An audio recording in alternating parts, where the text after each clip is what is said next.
The voice in the digital age, Nelson's legacy in the streaming era and an era dominated by auto-tune, fleeting fame, and algorithm-driven playlists.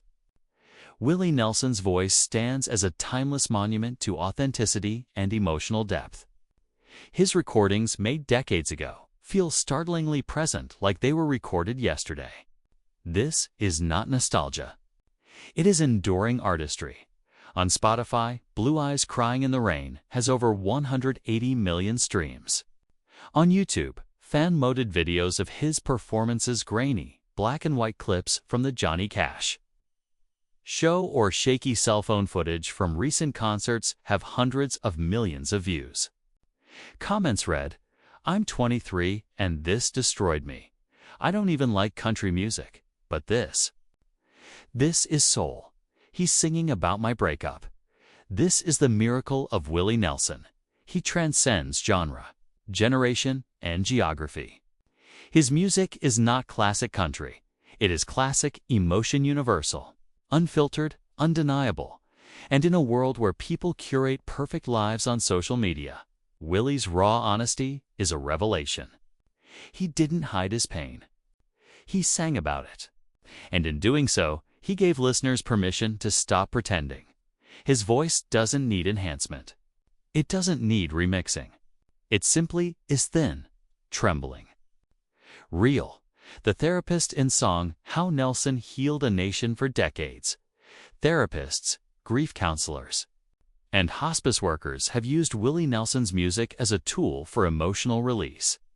His songs don't cheer people up. They don't offer solutions, but they do something more powerful. They validate sorrow. In a 2021 study published in the Journal of Music Therapy, researchers found that patients dealing with heartbreak responded more deeply to Nelson than to any other artist. One participant, grieving a divorce, said, "I played Always on My Mind every night for a month. I didn't want to feel better. I wanted to feel like I wasn't crazy for missing him. Willie made me feel sane." Another, recovering from loneliness, said Angel flying too close to the ground helped him face the ache of isolation. "It's like he walked into my life and sang about what he saw." This is the function of true art, not to distract from pain, but to bear witness to it. Willie didn't sing to fix people. He sang to say, "I see you. I've been there. You're not alone in this way." He became an accidental therapist, his voice a kind of sonic empathy. The influence on pop culture. Willie in film, fashion, and memory. Willie Nelson's image and music have become embedded in American pop culture. In The Sopranos, Tony Soprano plays crazy while driving. Lost in thought, a moment of quiet male introspection, in Orange is the New Black. A character sings on the road again in a prison talent show, turning heartbreak into humor. In The Crown, Princess Diana listens to After the Fire Is Gone during a moment of loneliness, connecting across class and culture. In advertising, his voice has been used in campaigns for brands like Tractor Supply Co., Coca-Cola, and Jack Daniels, evoking tradition, strength, and romance. His fashion legacy endures. The bandana, braids, and denim shirt he popularized in the 1970s remain staples of Americana style. Designers like RRL, Ralph Lauren, and Huckberry have cited him as a muse for rugged, classic Americana style. His stage look, no rhinestones, no gimmicks, has influenced artists from Chris Stapleton to Post Malone. Even his luck. Texas Rancho, former baseball field turned music venue, has become a pilgrimage site.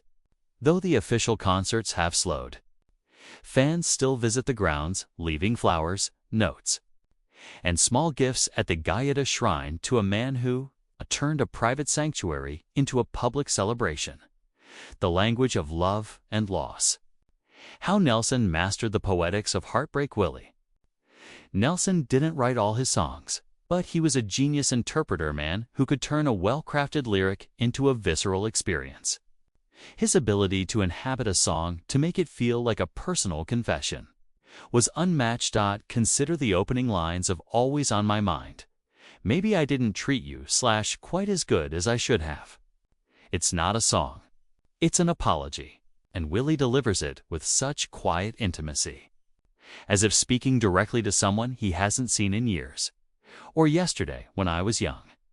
There are so many things I would have done, but I didn't when I was young.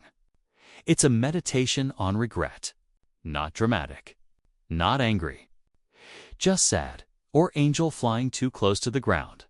I can't fly no higher, I'm grounded by the pain. It's a lullaby for a broken heart. The melody is soft, the guitar gentle. Willie sings it as if already dreaming, already gone. These songs are not melodramatic. They are minimalist romances spare in language, rich in implication. And Willie's voice gives them weight. The voice as a national archive. Willie Nelson's recordings are more than music. They are cultural artifacts, documents of American life in the mid to late 20th century. They capture the emotional life of the working class men and women navigating love, marriage, and heartbreak. They reflect the evolution of country. Music from honky-tonk to outlaw to Americana. They preserve the sound of a changing South, moving from rural isolation to urban growth. They chronicle the epidemic of heartbreak in a post-war world where love was both idealized and fragile. When historians study the emotional landscape of modern America, they will listen to Willie Nelson. His voice is a sonic archive of the American soul, its hopes, its failures, its quiet endurance. The Library of Congress has recognized this, adding Red-Headed Stranger and Stardust to the National Recording Registry, a collection of recordings deemed culturally, historically, or aesthetically significant. The paradox of joy. When Willie smiled, though best known for sorrow, Willie had a wicked sense of humor and a love for upbeat music.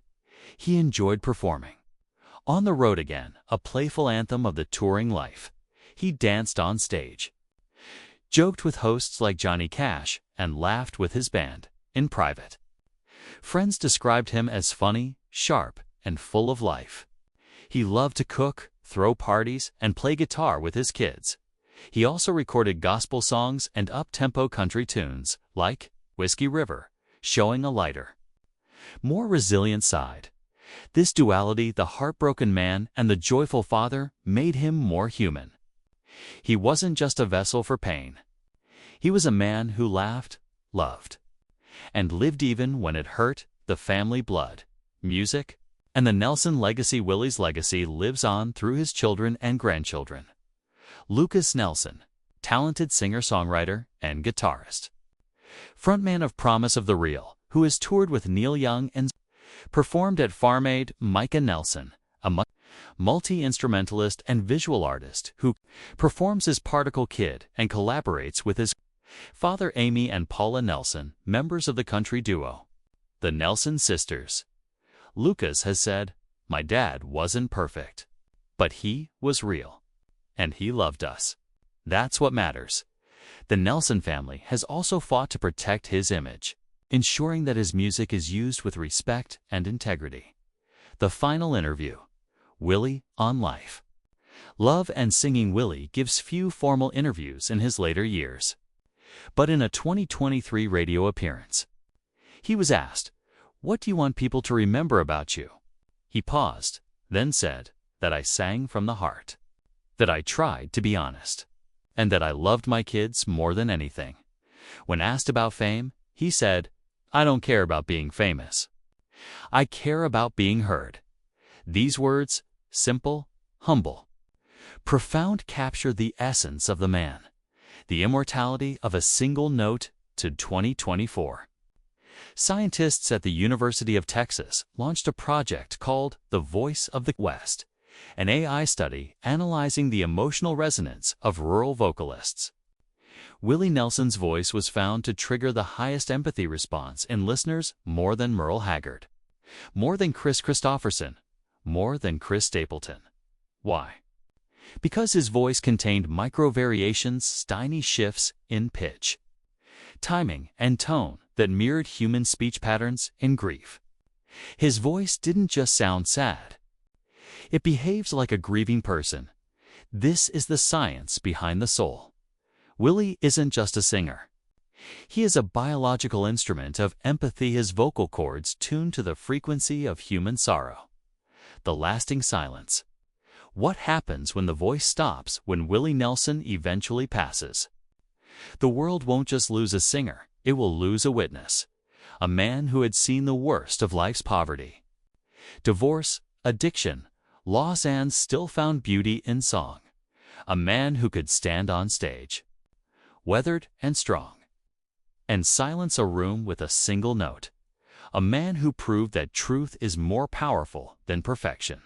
And now, in the silence after his final breath, his music remains. It plays in pickup trucks, in nursing homes, at funerals at 3 a.m. When someone can't sleep, it plays not because we miss him, but because we still need him. The final word. The man who never left Willie Nelson may one day die, but he will never really leave. He lives in the strum of trigger on a back porch, the silence before the final note of blue eyes crying in the rain, the tears of a fan hearing on the road. Again, for the first time, the strength of a man who sings his songs while missing someone he loves. He was not a hero. He was not a saint. He was a man broken, brilliant, and brave enough to sing the truth. And in doing so, he became immortal. So play the record, turn off the lights, close your eyes, and let Willie Nelson sing to you one last time. The studio as sanctuary. Willie's approach to recording. Willie Nelson never treated the recording studio as a place for perfection. To him, it was a sanctuary for truth, where emotion mattered more than polish, and soul outweighed technical precision. Unlike the meticulously layered productions coming out of Nashville in the 1960s and 70s, Willie favored live, in-the-moment performances. He recorded with his band playing together in real time, capturing the energy of a live show, imperfections, breaths, and all. He rarely used overdubs. He avoided excessive reverb. He didn't demand multiple takes. If the first take had feeling, it was the final take. This philosophy was rooted in his Texas roots, where music was made for dancing, not dissecting. The goal wasn't technical flawlessness, was emotional authenticity. Producer Jerry Wexler, who worked with him at Atlantic Records, once said, Willie didn't want to make records. He wanted to make confessions. This approach gave his music a raw, immediate quality. You could hear the breath in his voice, the twang of trigger, the subtle swing of the rhythm section. There was no artifice, just sound and soul. Even in his later years, when technology advanced, Willie resisted digital production. He preferred analog tape, warm mics, and natural acoustics. He believed that mistakes could be beautiful, cracked note, a slight delay, a breath between lines, because they proved the song was alive. His recordings weren't manufactured. They were born. The unheard archives, lost recordings, and private moments beyond. Its official discography lies a rich archive of unreleased recordings, demos, and private sessions, a sonic diary of a man who lived for music.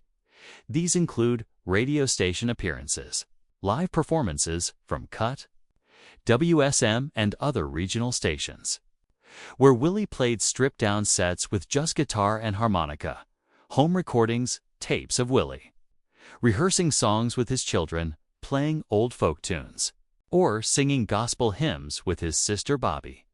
Outtakes, alternate versions of hits like Blue Eyes Crying in the Rain and On the Road Again, showing how he could refined phrasing and timing. Farm aid rehearsals.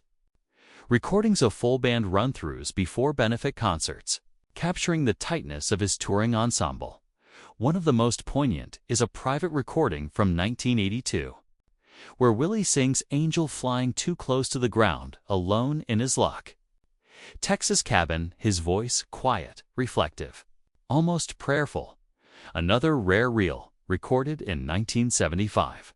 features Willie singing early versions of redheaded stranger songs while driving through West Texas. Narrating the story like a campfire tale, these recordings don't diminish his legacy. They deepen it. They show a man who lived for music, not for fame, but for expression. The influence on women in country music, though best known for love songs. Willie Nelson had a profound impact on female country artists. He didn't just sing to women. He sang with them with respect, chemistry, and emotional honesty. His collaborations with Shelby Lynne, Diana Krall, and Norah Jones on the 2002 album Remember Me. Vol. 1 showcased his ability to blend genres and elevate female voices.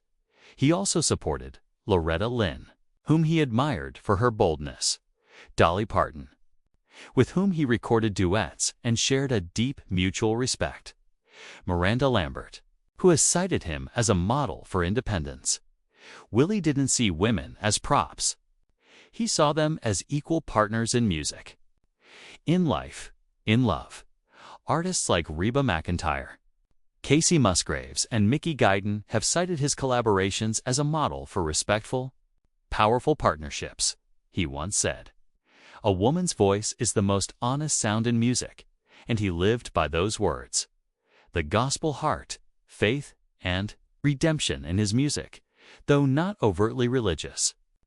Willie Nelson had a deep spiritual undercurrent in his music, rooted in the Baptist hymns of his youth and the trials of life.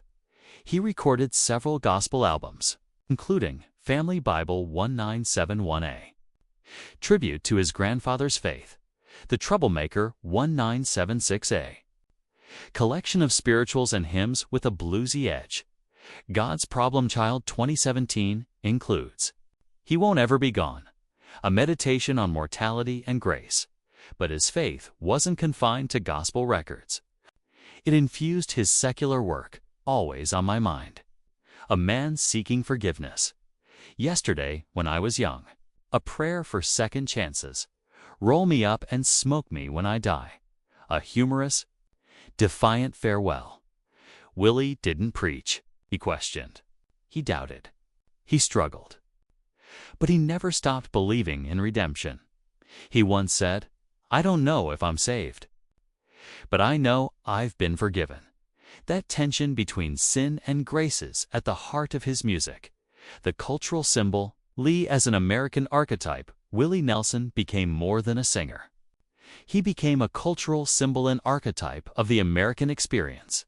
He embodied the outlaw rejected by Nashville, reborn on his own terms, the poet who turned pain into poetry, the activist who fought for farmers and freedom, the survivor of poverty, divorce and health crises. His image braids, bandana, battered guitar peers on, t-shirts, murals, and tattoos, posters in dive bars and music hall statues and museum exhibits. The Luck, Texas ranch remains a pilgrimage site.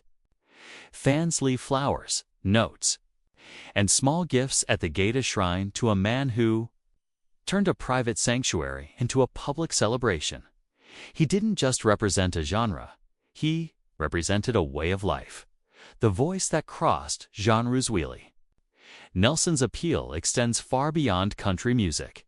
His songs have been covered by pop artists Linda Ronstadt, Linda Davis, rock bands The Grateful Dead, the Bird soul singers Solomon Burke, Al Green, indie artists Necco Case, Lucinda Williams, jazz musicians Wynton Marsalis. Diana Krall. Crazy Alone has been recorded in over 600 versions, in languages including Spanish, German, and Japanese. His music has been used in films like The Electric Horseman, Honeysuckle Rose, and Inside Llewyn Davis, as well as in TV shows from The Sopranos to Yellowstone.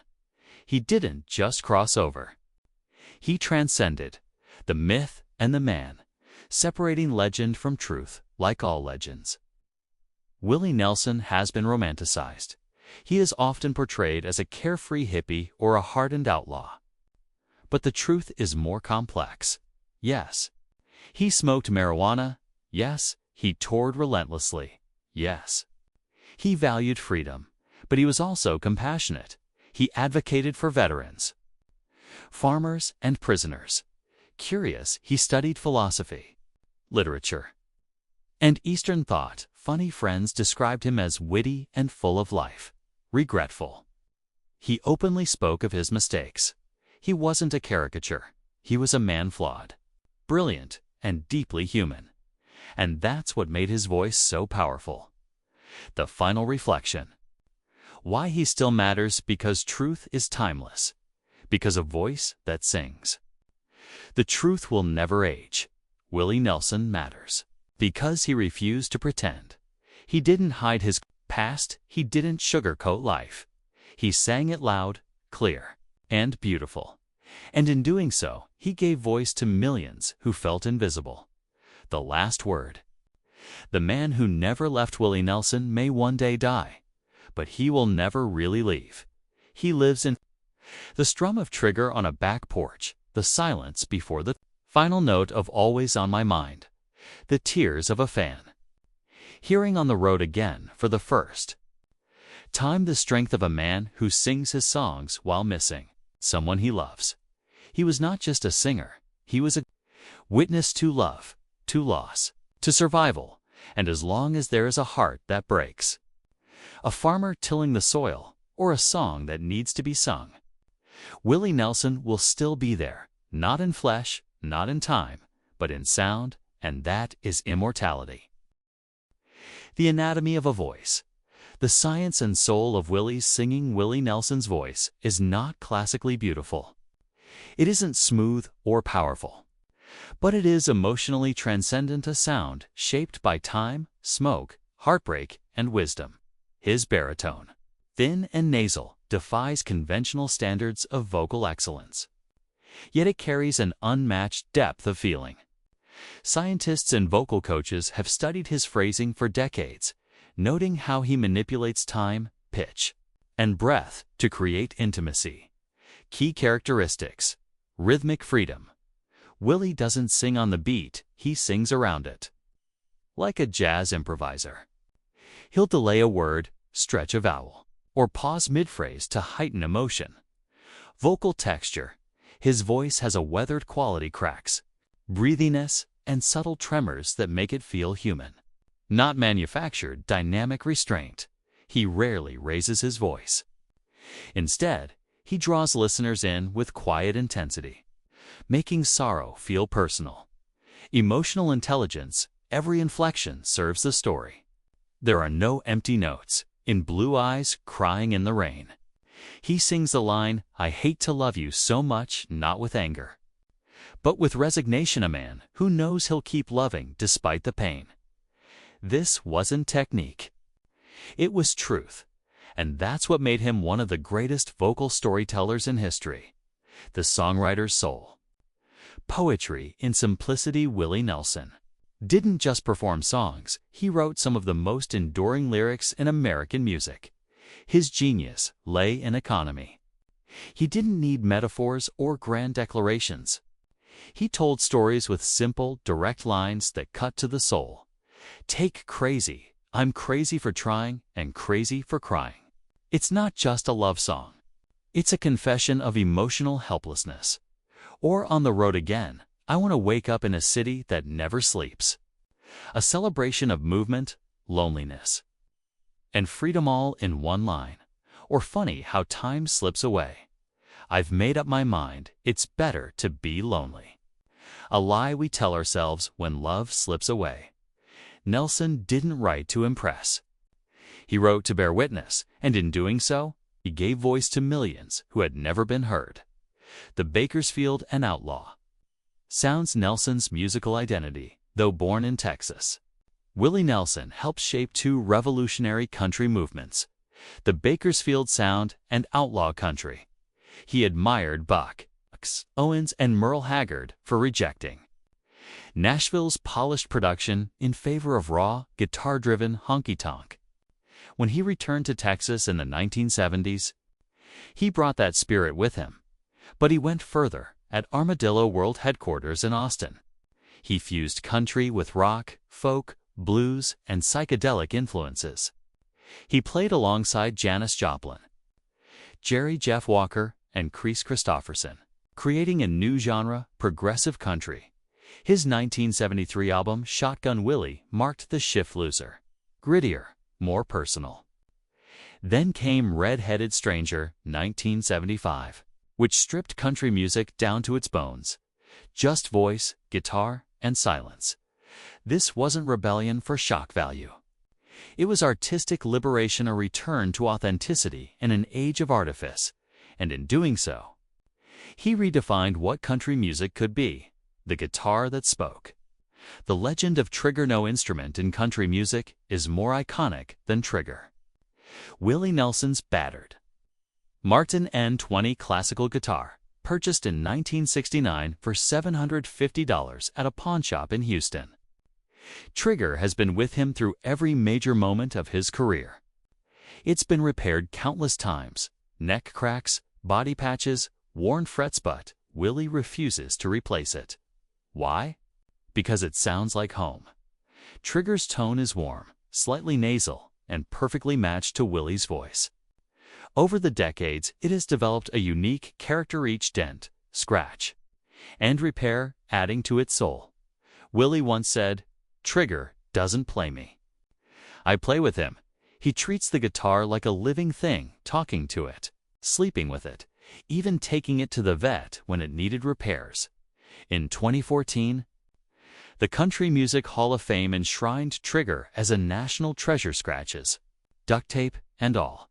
It stands not just as an instrument, but as a symbol of endurance, loyalty, and imperfection. The touring machine, life on the road. Willie Nelson didn't just tour, he lived on the road for over 6 decades.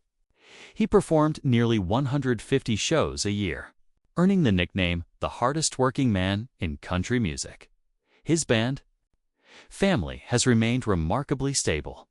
Paul English, drummer and lifelong friend, who passed in 2020. Bobbie Nelson, his sister and pianist, who played with him for over 50 years until her death in 2022. Micah Rayer, bassist and musical director, Mickey. Raphael, harmonica player since 1973, their chemistry was telepathic, tight, intuitive, and full of joy. Willie didn't fly commercial. He traveled on Honeysuckle Rose, his private tour bus, and later, his private plane. Named after one of his early hits, he once said, "Home is wherever I'm playing tonight." And fans believed him. The final years, a warrior to the end, Evan in his 90s. Willie refused to retire in 2018. At age 85, he released Last Man Standing, an album reflecting on mortality and survival. In 2019, Ride Me Back Home explored themes of aging, animals, and legacy. In 2022, A Beautiful Time, released when he was 89, showcased his undiminished creativity. In 2023, he toured with his sons Lucas and Micah, performing classics and new songs under the stars. He faced health issues, myasthenia, hip surgery, heart treatment, but kept going. When asked why, he said, "I don't know how to stop." He didn't make music to be remembered. He made it because he had to. And in doing so, he became immortal. The legacy, why Willie Nelson will never fade, because truth is timeless, because the working man still exists, because a voice that sings from the soul will never fade. Willie mattered because he spoke for the voiceless, the farmer, the addict, the lover, the wanderer. He didn't glorify poverty. He didn't romanticize prison. He just told the truth. His music wasn't escapism. It was connection. And in a world of curated images and manufactured stars, that's revolutionary. The final reflection. The man who sang the truth. Willie Nelson may one day die, but he will never really leave. He lives in the strum of Trigger on a back porch, the silence before the final note of angel flying too close to the ground, the tears of a fan hearing yesterday when I was young. For the first time, the strength of a man who sings his songs while missing someone he loves. He was not a saint. he was a sinner, and that's why we love him. So here's to Willie Nelson, the outlaw who changed the game, the poet who stayed real, the man who sang like a storm and lived like a legend. And as long as there is a guitar, a highway, or a heart that refuses to be tamed, Willie Nelson will still be singing.